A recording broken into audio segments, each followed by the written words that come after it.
Très bien, alors merci beaucoup de m'avoir invité encore une fois. J'ai compris que je devais dire un mot d'ouverture. Je ne suis pas censé faire une présentation totale de l'encyclique, et d'ailleurs ce n'est pas à cela que je me livrerai, car je viens aussi aujourd'hui pour m'instruire en entendant un peu les réactions et les éléments de lecture que les uns et les autres des conférenciers de cet après-midi pourront fournir. Simplement donc quelques mots d'introduction ou d'ouverture. Vous savez tous que cette encyclique Laudato Si a été largement attendue. Largement, ça veut dire un peu dans le monde, comme sans doute jamais, ou rarement en tout cas, une encyclique l'a été, parce que depuis longtemps, donc on annonçait depuis quelques mois, on annonçait que le pape a préparé une encyclique sur l'écologie. Même notre président de la République un jour est revenu de Rome en disant que le pape lui avait dit qu'il préparait cela. À cette attente un peu, sinon universelle, en tout cas générale, les causes sont nombreuses. D'abord parce que toutes les questions de climat, les discussions, les négociations internationales autour donc des différentes COP, évidemment, faisaient attendre une parole nouvelle, et celle du pape pouvait paraître être une parole nouvelle. L'échec, ou en tout cas la difficulté de ces négociations, faisait espérer que peut-être du pape allait venir un encouragement ou une ouverture inattendue. D'autre part, la personnalité du pape François, vous le savez aussi, intéresse, surprend. Sa parole est originale, souvent un peu décalée, elle ne vient pas toujours comme on l'attend. Et je pense que ça contribuait aussi à l'attente, que beaucoup, aux espoirs que beaucoup fondaient dans cette encyclique.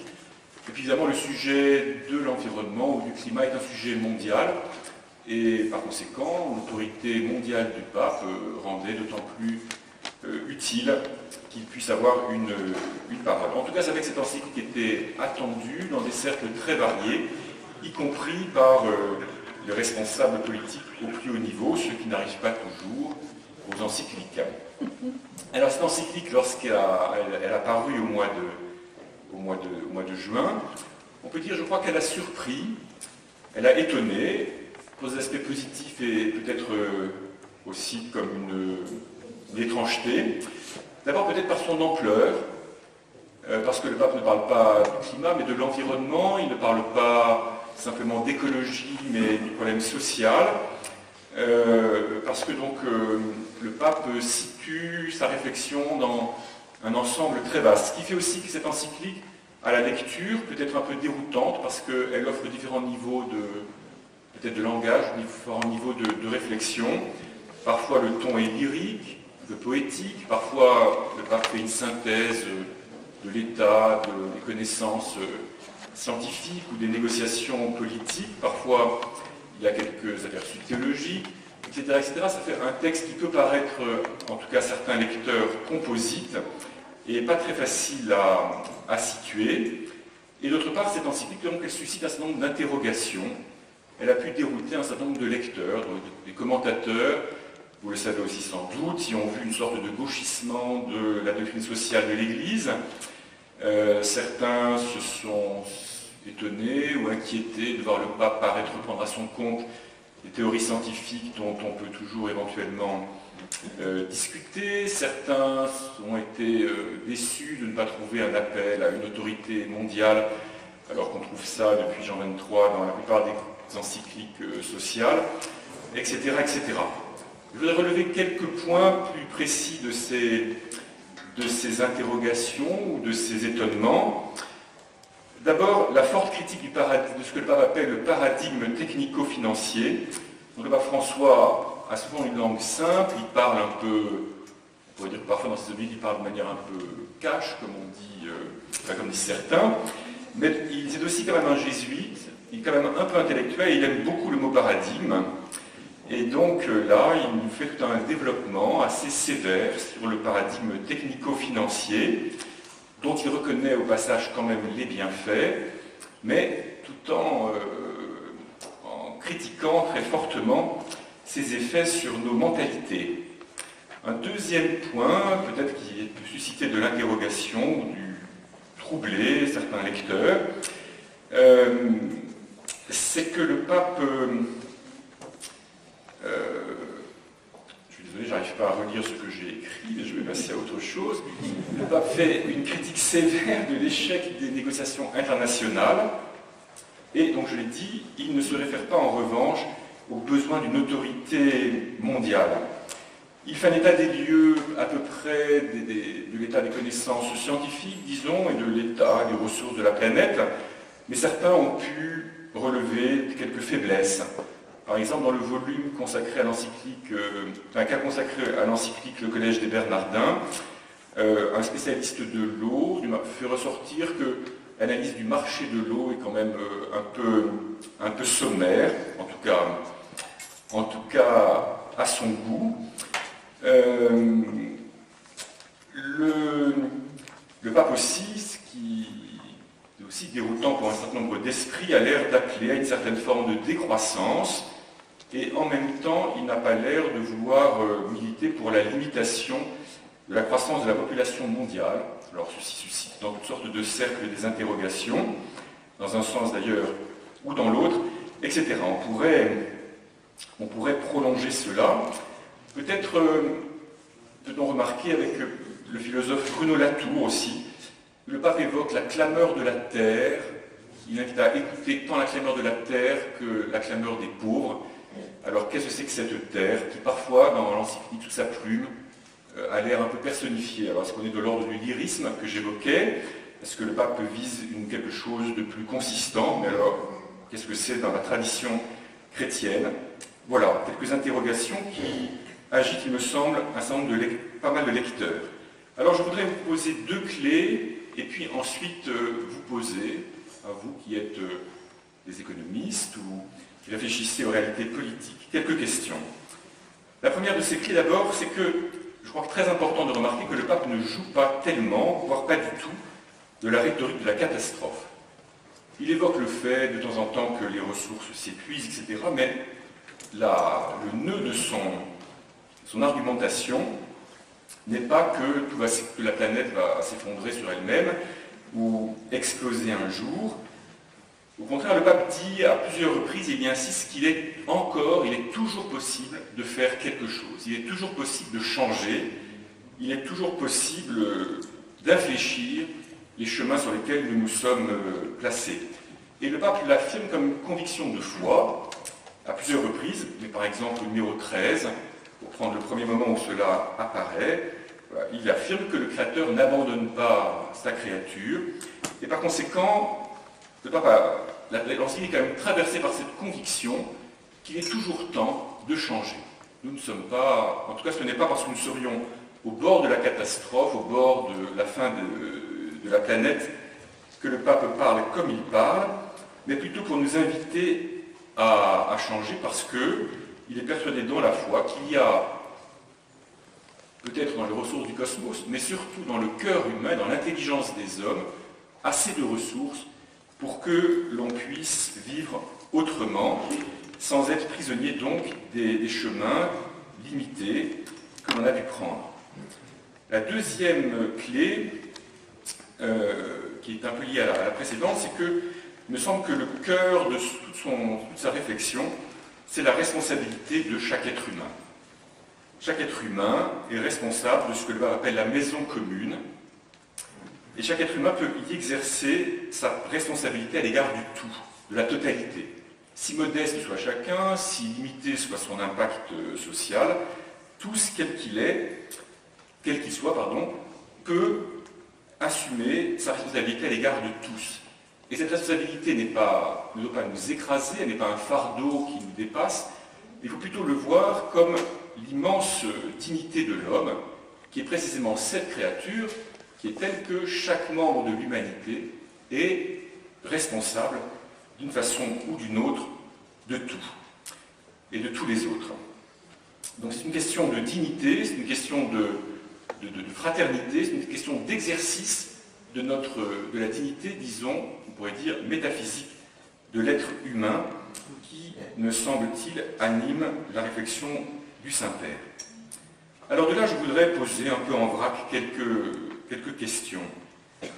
La première, c'est, à la lecture de l'encyclique, il me semble que l'on se voit un peu provoqué à réfléchir à la possibilité de construire une économie, un système économique dans lequel le consommateur serait responsable, serait un être responsable, pas seulement un être de besoin, pas seulement un être de pulsion, pas seulement un être de désir, de consommation, mais un être responsable. Déjà, Benoît XVI, dans Caritatis in Veritate, que d'ailleurs le pape François cite au numéro 206, donc déjà Benoît XVI avait écrit que acheter n'est pas simplement un acte économique, mais un acte moral. Alors c'est un défi, disons, pour l'Église et puis pour tous les hommes. Comment le consommateur peut-il agir comme un être moral? Et il me semble que c'est peut-être aussi un défi pour l'organisation économique. Comment fonctionne-t-elle avec un être humain qui n'est donc pas qu'un consommateur compulsif, mais un être responsable et moral, un sujet moral. Deuxièmement, ce qui ressort très fortement dans l'encyclique aussi, c'est l'appel du pape à ce que dans les décisions, tant politiques qu'économiques, les pauvres et le souci de l'environnement, et vous savez que le pape lit très fortement ces deux aspects, ne viennent pas simplement à la fin de la décision. Quand tout est décidé, on se demande comment compenser les effets de ce que l'on a décidé pour les pauvres et pour l'environnement, mais comment est-ce qu'on peut mettre cette interrogation au point de départ de la réflexion et de la décision, et du processus qui va aboutir à la réflexion. Et avec une lucidité qu'il faut bien reconnaître, qu'il faut bien accepter, le pape souligne que les décideurs, tant politiques, économiques que sociaux, vivent rarement au milieu des pauvres. Et par conséquent, ont du mal à partager leurs préoccupations. Le pape soulignant avec beaucoup de réalisme que l'organisation de nos villes modernes accentue cela, puisqu'on vit dans des quartiers séparés, quelle que soit la générosité du cœur, quel que soit l'intérêt intellectuel que l'on puisse avoir à problèmes sociaux, aux tensions sociales, il est quand même difficile de porter vraiment les préoccupations des pauvres lorsque l'on vit toujours à distance d'eux. Et le pape invite à ne pas être trop dupe de cela.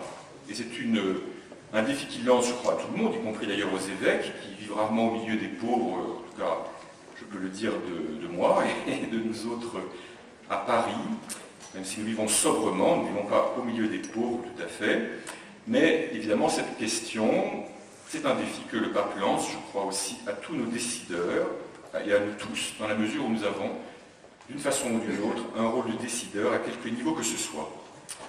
Troisième question, le pape évoque le rôle des États, des grandes entreprises mondiales, de manière d'ailleurs peut-être surtout critique, mais il me semble qu'en fait il s'attarde assez peu à réfléchir à leur rôle, à leur poids dans l'organisation politique et économique du monde, dans la course du monde, et que son point d'attention c'est surtout la responsabilité de chaque personne. Par exemple, lorsqu'il évoque la corruption, lorsqu'il évoque, je viens de le dire, l'élaboration des décisions, lorsqu'il évoque les choix de consommation, voilà. Le pape nous invite à ne pas nous défausser de tous les problèmes du monde sur des grandes organisations étatiques, entrepreneuriales, des structures, des effets de structure, mais de manière assez cohérente, il faut bien le dire, avec la doctrine sociale de l'Église depuis Jean-Paul II, qui a parlé des structures de péché. Il insiste sur le fait que, quoi qu'il en soit les structures de péché, ce sont quand même des personnes qui décident. Et qu'aucun de nous, quel que soit son niveau social, ne peut complètement se mettre à côté en reportant la faute sur des structures qui le précèdent. Il me semble qu'il y a là aussi une interrogation assez forte par rapport à nos systèmes politiques et nos systèmes économiques. Comment est-ce que chaque personne peut prendre sa part de décision réellement dans les choix et les options qui orientent le cours de l'humanité. Enfin, pour terminer, à la fois une question, une réflexion, je ne sais pas, ce qui est au point de départ de tout le développement de Laudato Si, dès le premier mot, c'est l'émerveillement. Le pape nous invite à nous émerveiller de cette maison commune qui nous est donnée.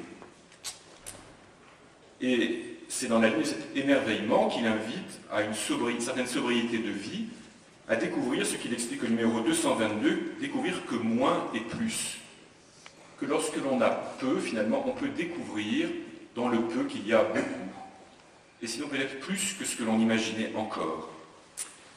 Et cette manière de vivre, Donc dans l'émerveillement, dans la découverte que moins est plus, que le pape explique, je crois, assez bien, finalement amène à vivre ou à regarder, à engager son existence, ses décisions, un peu différemment de ce que nos sociétés occidentales en particulier ont pris l'habitude depuis le XIXe siècle, c'est-à-dire produire, faire face au manque, faire face répondre aux besoins continuellement. Le pape souligne que nous sommes prisonniers, sans nous en rendre compte, de cette mentalité qui fait que nous faisons toujours face, encore une fois, à la peur de manquer, et que donc nous cherchons à produire, à extraire, à accaparer, à prendre, voilà, tout en suscitant toujours davantage de désir.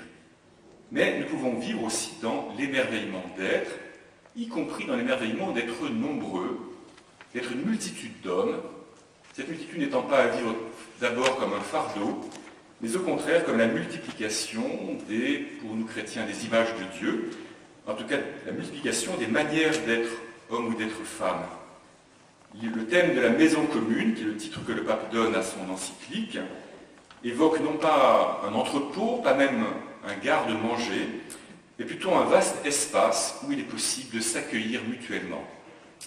Comment est-ce que nous pouvons construire notre monde, nos sociétés, à l'échelle locale, nationale, internationale, voilà, non pas comme, en regardant la planète et le cosmos, encore une fois, non pas comme un ensemble, un vaste entrepôt dans lequel il faut aller extraire, quitte à accaparer les ressources pour nous nourrir, nous faire vivre, grandir, nous permettre de mener une belle vie, mais comme un espace commun dans lequel les hommes peuvent s'accueillir les uns les autres, et où par conséquent toute la beauté du monde, la beauté de la vie, la beauté des êtres, soit végétaux, minéraux, animaux, humains, est comme une promesse de la beauté, de la bonté dont nous sommes appelés à vivre éternellement.